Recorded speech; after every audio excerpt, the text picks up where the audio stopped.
হিংসা, অহংকার, মিথ্যা। হিংসা, অহংকার, মিথ্যা কথা, এগুলো অধপতনের মূল। এগুলা যার ভিতরে হিংসা আছে সে কোনোদিন উন্নতি করতে পারবে না।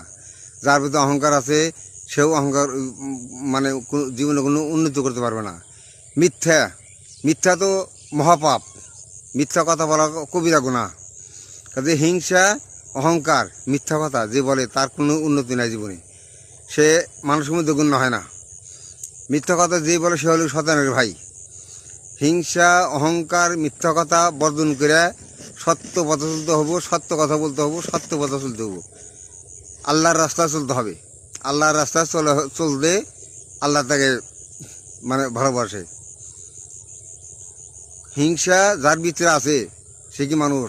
হিংসা না করে মানুষের সাথে সদ আলাপ করবেন, মানুষের সাথে হাসি মুখে কথা বলবেন। আমাদের প্রিয় নবী হযরত মুহাম্মদ সাল্লাল্লাহু আলাইহি সাল্লাম তিনি মানুষের সাথে হাসি মুখে কথা বলতেন, সবসময় হাসি মুখে কথা বলতেন। সে কখনো গুমরা হয়ে থাকতেন না, হাসি মুখে সদ আলাপ করতেন মানুষের সাথে। হ্যাঁ, কাজে আপনি শত্রু হোক, শত্রুর সাথে আপনি ভালো মুখে হাসি মুখে কথা বলবেন।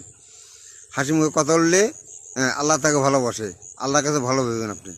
কাজেই হিংসা, অহংকার অধপতনের মূল, মিথ্যা কথাও অধপতনের মূল। এগুলা না করে মানুষের সাথে সৎভাবে হাসি মুখে কথা বলবেন, মানুষের সাথে সৎভাবে চলবেন। হ্যাঁ, মানুষের সাথে সবসময় হাসি মুখে কথা বলবেন, সদ আলাপ করবেন।